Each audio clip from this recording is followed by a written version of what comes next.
I want to talk about the dangers of arguing to zero, because I think that my basic take is that many fossil fuel supporters, including many offices, had a certain strategy with regard to COP. And overall, I don't think it's understandable strategy, but I don't think it was very successful. And since a lot of you guys are leading energy staffers and will be even more so leaders in the future, I want to just give my take on it and what I would advocate as an alternate approach. So the dangers of arguing to zero. The situation, before I go into that term, is we have a conference, COP28, and in general the COPs, the conferences of the parties that are seeking to rapidly eliminate fossil fuel use. So their goal is net zero by 2050, which functionally means rapidly eliminate fossil fuel use. We can talk about carbon capture and whether that can allow us to get to net zero while using a ton of fossil fuels. And I think the short answer is no, but I'll talk about that a little bit. So I think that was a false premise among some people. So there's a question of, okay, what do you do? What do you do with such a conference? Do you boycott it? Do you ignore it? Do you go to it on the grounds that, well, you want a seat at the table? And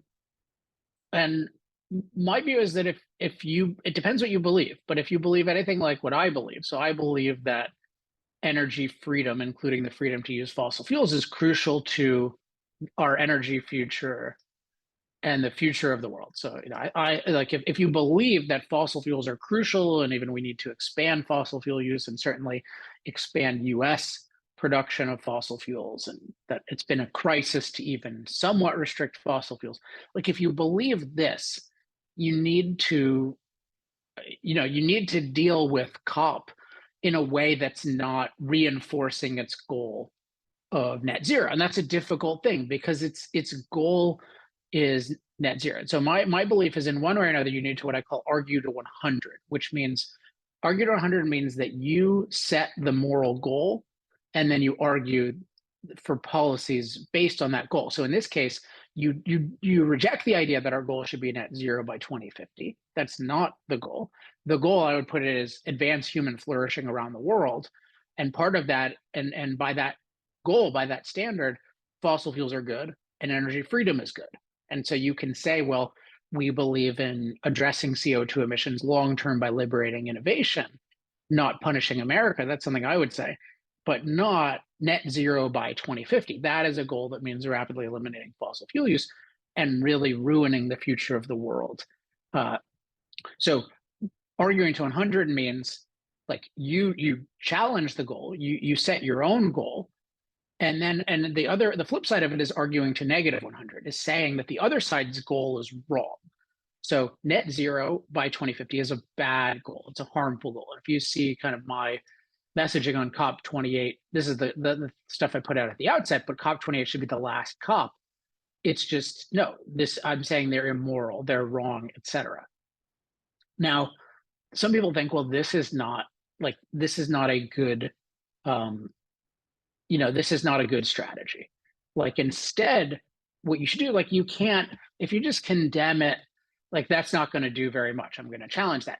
But instead, you should do a strategy that I label arguing to zero, which means that instead of, the way they frame it is the goal is, the goal is rapidly eliminate fossil fuel use or net zero. On the one hand, that's 100, and the negative 100 is increase fossil fuel use.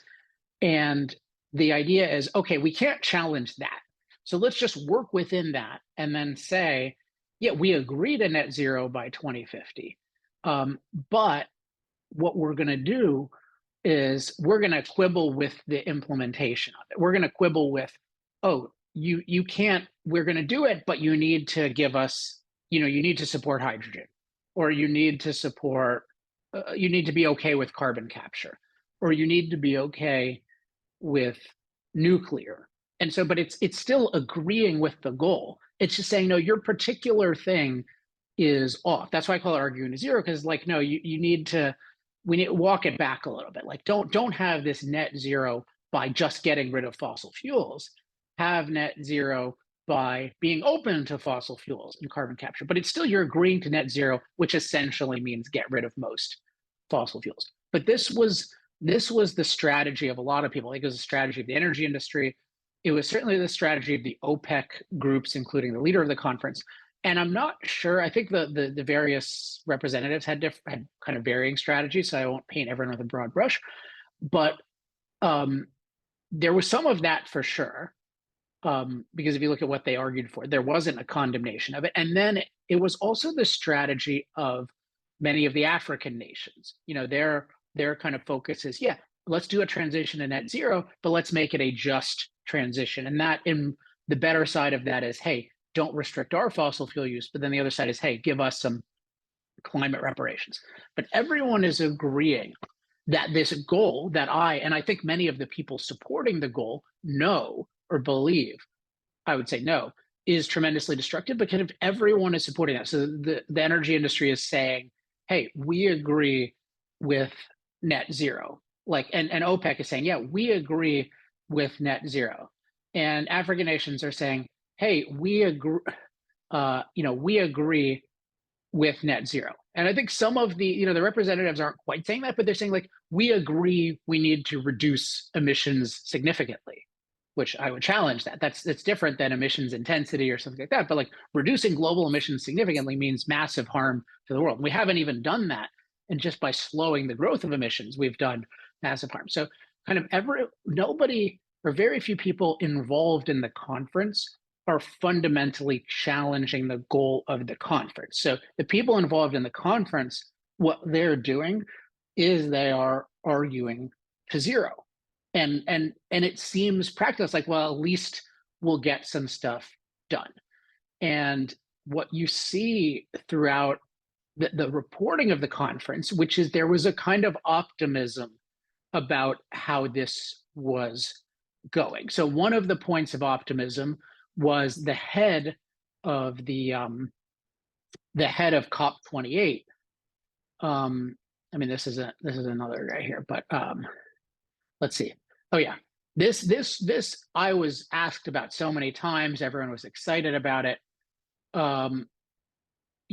There was this questioning this basis, but he said, a phase down and phase out, in my view, is inevitable. It is essential, but we need to be real, serious, and pragmatic about it. There is no science out there, no scenario out there that says that the phase out of fossil fuel is what's going to achieve 1.5. And then he said a full phase out would take the world back into caves. And so there were a lot of people, particularly on the right, or generally supporters of fossil fuels, who were super excited about this. So, wow, this is great. The head of COP is saying this. Now, notice that not many people quoted this part of it, where he says inevitable and essential. Now, he's kind of saying, well, it's going to take longer. But the main thing is, he's saying there's no science out there that says the phase out of fossil fuel is what's going to achieve 1.5. And then he says the thing about a full phase out, at least on some timetable, would take the world back into caves. But what he's really saying is he's really just advocating some form of carbon capture type scheme. Because he's saying, like, is that a fossil fuel isn't going to do it, but he's still agreeing that we need to do 1.5, which means preventing 1.5 degrees Celsius rise since the 1800s, which were already at 1 or 1.1. So he's basically saying rapidly eliminate fossil fuels, just rapidly eliminate CO2 emissions, but somehow that doesn't mean rapidly eliminate fossil fuels. And you saw this from the industry as well. There's just this focus on let's carbon capture, carbon capture, carbon capture. But carbon capture, there's no evidence that this is a globally scalable way to use fossil fuels and capture emissions cheaply. That just doesn't exist. If you look in the United States, how much we subsidize this, you can look at energytalkingpoints.com, but it's roughly $30 worth of coal gets you get subsidized $150 to put the CO2 underground. And natural gas, maybe it's half that rate. But like, this is incredibly expensive. China's not going to do it. India's not going to do it, et cetera. But everyone thinks that, like, people are thinking, oh, well, let's argue to zero. Like, we're being so clever. We're arguing to zero. We're getting a seat at the table, et cetera. And then the other thing that kept coming up, which I thought was really odd, but you got there's this issue of phase out. This author, by the way, I like a lot, David Blackman. But the argument that you got was COP is failing. COP is failing because they're unable to get everyone to agree with language about a phasing out of fossil fuels. And everyone is apoplectic about this. The catastrophists are apoplectic. And then the other side is like, oh, we have a victory. Like, you look at the draft text said net zero by 2050 and talked about reducing fossil fuel use to get there. So it's totally conceding this goal. And by acting like not using the words phase out, that's some sort of victory, you're just reinforcing the whole thing. You're not challenging the premise of this thing. You're reinforcing the premise. And given that it was reinforced, it should be no surprise that in the end, they went to transition. So if you look at this, and it's like, transition, I forget where they put it exactly. Okay, transitioning away from fossil fuels and energy systems in a just, orderly, and equitable manner, accelerating action in this critical decade so as to achieve net zero by 2050 in keeping with the science. But it always had something like this, always had the net zero goal. So this is the people failing to challenge this fundamentally just reinforced it. There were no significant victories. Now, the biggest victory that anyone can claim is that there was a general kind of resolution to triple nuclear. And insofar as that can happen cost effectively, I'm in favor of it. And I myself am working hard on improving nuclear policy in the US and around the world so nuclear can be cost competitive at a large scale. But as part of conceding climate catastrophe and net zero, there's no evidence that, like, if you're ruining everything by doing that, like if you're conceding that agenda, like, and you're ruining the world by getting rid of fossil fuels, it doesn't do any good to try to build up some amount more nuclear. And it's not even going to happen if you're impoverishing yourself and you're causing energy crises. So I'm all in favor of liberating nuclear, but it has to be part of liberating energy more broadly. And even if you want to talk about nuclear, let's look at the victory for nuclear. How many times does nuclear appear? It appears once, and it appears as one of a list of options. So inter alia, among other things. So it's like accelerating zero and low emissions technologies, including, among other things, renewables, nuclear. So notice nuclear doesn't go first. Abatement and removal technologies such as carbon capture and utilization and storage, particularly in hard to abate sectors, and low carbon hydrogen production.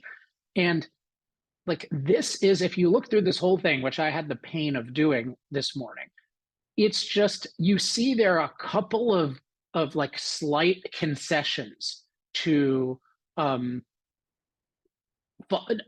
nuclear or fossil fuels, and they're just the tiniest thing. And I feel like some of the fossil fuel advocates feel like, oh God, we succeeded. It's so good. And nobody's paying any attention to these. And they're totally contradicted by the overarching net zero thing that is repeated many, many times. What is this like?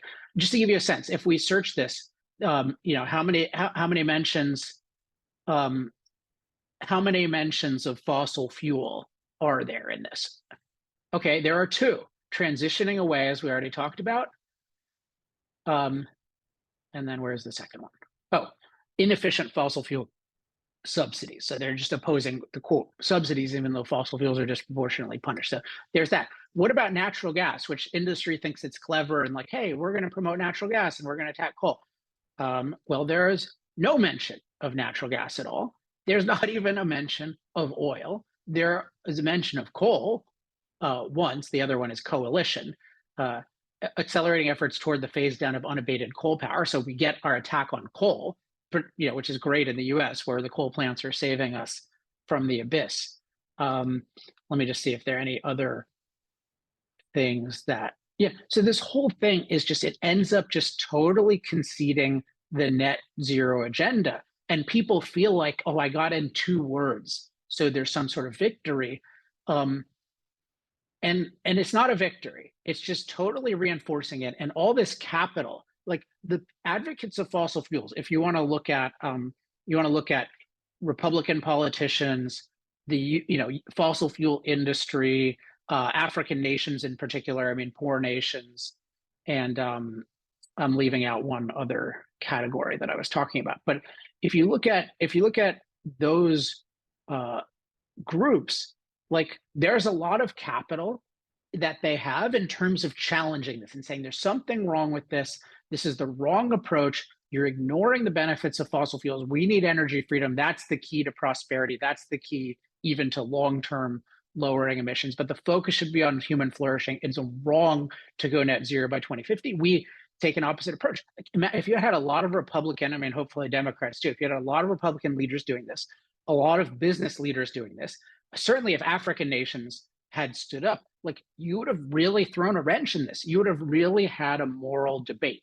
But instead, it ended up just conceding it. And I think that I get why people think like, yeah, we got to concede it. It's too powerful, but it's not too powerful if a lot of us challenge it, and we challenge it in fundamental terms, and we offer an alternative. But if you don't, you just get this trash. I mean, just to give you a sense of, this whole thing does not once mention any benefits of fossil fuels.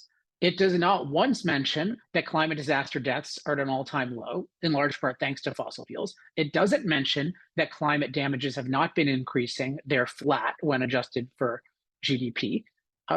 It's just a total catastrophist piece of junk, and that is calling for something that would be global mass murder. There's just no way around that.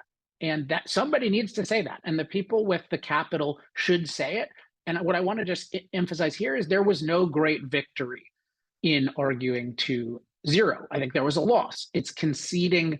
The whole premise of this was conceded. And so I think that for the next COP, those of us who know what's true about this really need to think about, how do we fundamentally challenge this instead of arguing to zero. And just one, I think I talked about the carbon capture, but this is kind of, people think this is like a clever thing, like, oh, and part of it is now there are subsidies involved, which distorts people's incentives. That's part of the IRA, is just it's gotten a lot of oil and gas people to sort of jump on to net zero because of carbon. Like, oh, there's carbon capture opportunity now. But like, hinging your case for saying net zero is good because there's carbon capture is so weak intellectually, because there's no evidence that you can do this on a global scale in the near future cheaply. So it doesn't actually get you to net zero. And so then, but you're conceding that net zero is necessary. So then you're conceding that the rapid elimination of fossil fuels is necessary. And all that you get maybe is support for some niche of subsidies that will probably disappear at some point. But it's the idea of agreeing to net zero on the basis of this incredibly implausible hypothetical and making that the goal because you think, oh, there's some way to do it, or there's some specific interest for some specific company. That is, I think, a disastrous mistake from the perspective of the world. And I hope that there's some reconsideration of that approach. Because I don't know how, if you're pro fossil fuel, like, if you cannot view this as a victory. The only other thing I found, just to give you a sense of this, was, and I wasn't even sure what this meant, but I got some confirmation that it was, here we go. Look how sparse this is. Recognizing that transitional fuels can play a role in facilitating the energy transition while ensuring energy security.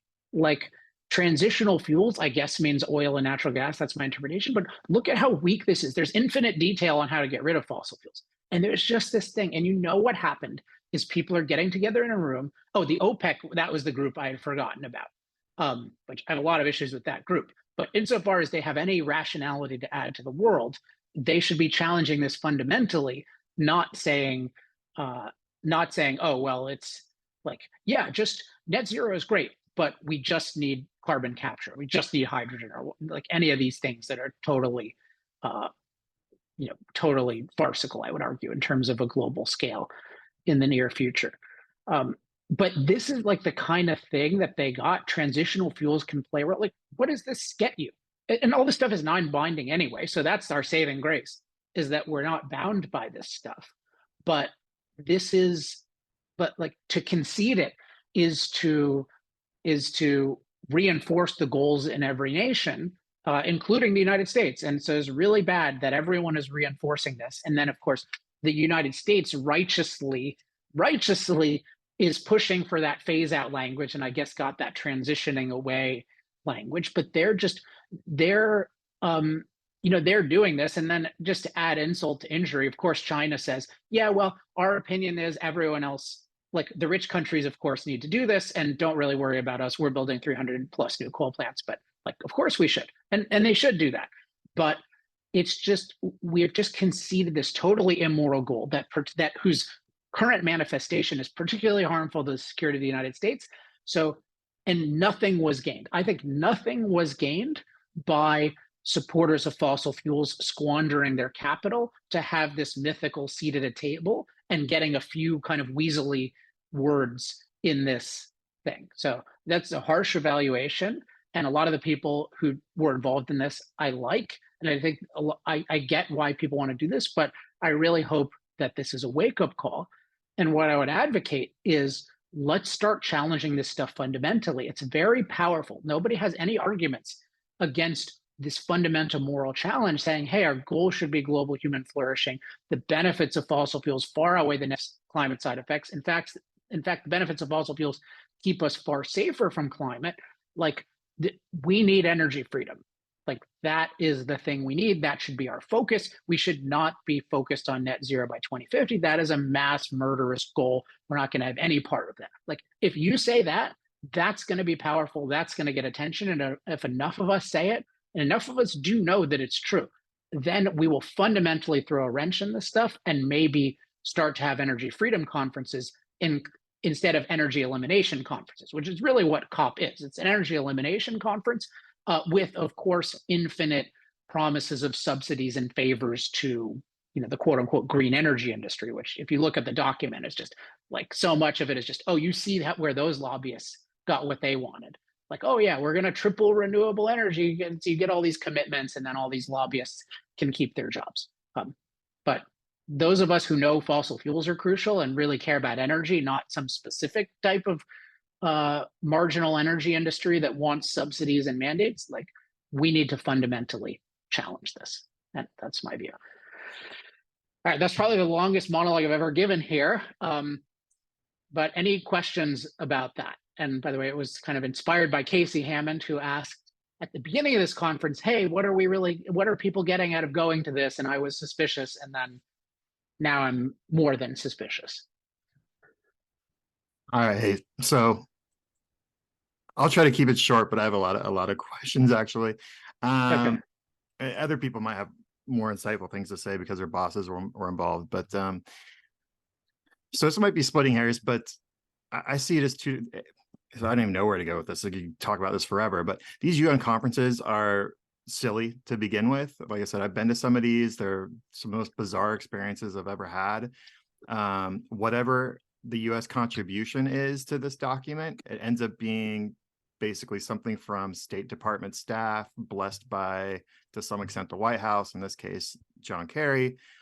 But it's not something that what I consider our friends would have had a chance to alter. I don't believe they wouldn't have been in the room when this was written and wouldn't really have. Right.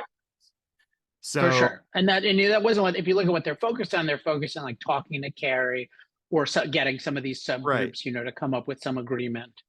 So like the nuclear thing was the kind of, the best thing in terms of, that commitment of people to tripling nuclear.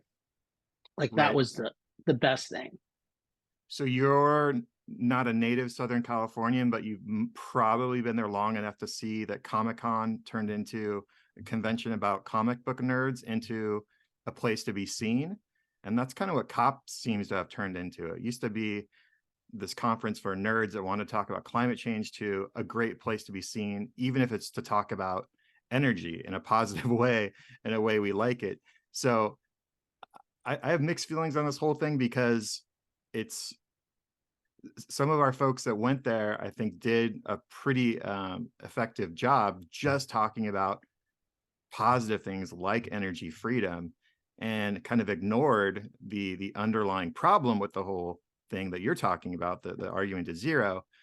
But isn't there, so to me, there's an overall benefit of participating and ignoring the underlying issues with it because you don't have any ability to change them anyways, and talking about things we care about, like energy dominance, like nuclear, things like that. So, well, you can't, I mean, I think the simplest answer to this, although it doesn't quite go far enough, is that you can do both. So you can say, and in fact, that's the only way to consider. Like you're talking about energy dominance, that Mhm. has no meaning following this. I mean, it's basically saying America should lead itself off the abyss.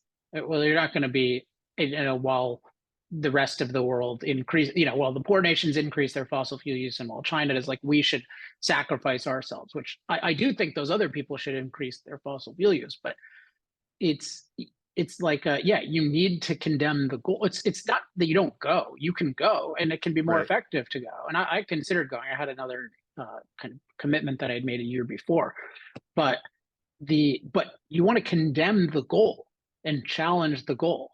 So these other things are great to talk about, but as part of challenging the goal, hey, we have a different vision, versus hey, please let us like make a little bit of a revision of your vision, or even not. Like if you're just, if it's a fossil fuel elimination conference, if that's what it is, and you're going and you think that's wrong, you should challenge that. And there's no harm in challenging them. It's not like, oh, Mhm. they got some great favor by not. So you have to just think about what's actually effective versus like something being ineffective versus something getting you pushback. So it certainly get you pushback. Even the head of the thing saying that thing about caves and 1.5 got him some pushback. Mhm. But like it doesn't. I mean, I think that was probably his best press that he got. Certainly the most deserved half decent press he got. But you see, yeah, that's what I would advocate is condemn, like say what you think the goal should be, say what you think is wrong with this goal, and advocate these other things. I think it makes it more effective. On the flip side, if you say, well, we want energy dominance, but then you advocate this thing that is calling for energy poverty around the world, and in particular the harm to the US, like in terms of, if you look at the emphasis, like the emphasis is all about, in particular, the US, and countries like the US should suffer as quickly as possible. I mean, they'll call it transition, but it just means suffering because we don't have viable near-term alternatives. So like those other things aren't that meaningful. I mean, they're contradicted by this. And part of it is people underestimate, I think often elected officials often underestimate just how valuable it is to have a reputation of being consistent and straightforward, and how harmful it is to take positions that don't really make any sense. And Mhm. when people say like climate change is the biggest problem in the world, and we're in favor of carbon capture or something, like people get that's not really sincere. Because if you thought it was the biggest problem in the world, then you'd be doing a lot more than financing these carbon capture projects. And the real thing, it's not the biggest problem in the world. The biggest problem in the world is poverty. And arguably the biggest problem in the world is the anti-fossil fuel movement, because it would create even more poverty and much more poverty and prevent people from rising out of poverty. So yeah, I think you can, the good things, I'm not saying the good things aren't good, but there's total consistency between doing what I'm saying and doing those good things. Got it. Thanks. And I just recommend looking at this. I'll probably put it something new as well, but like just, this kind of thing of just really challenging the net zero agenda, really challenging how damaging this is. I mean, it's crucial to anything, to really making progress. And we really need the US to stand up. Um, and we really need to withdraw if we have a new president. I mean, with the existing president, he should, but like we really need to withdraw from this. And participating in it in a way that doesn't challenge it makes it a lot harder to withdraw. And keeping this, I mean, keeping our involvement, and I think it would never pass the Senate, or it's very unlikely. But like keeping us in this, failing to withdraw us from this, and failing to really challenge it, I mean, that's committing us toward destruction. And the U.S. is generally a more ethical country than most, so we're going to probably be more sincere about destroying ourselves than the other countries who fake destroy.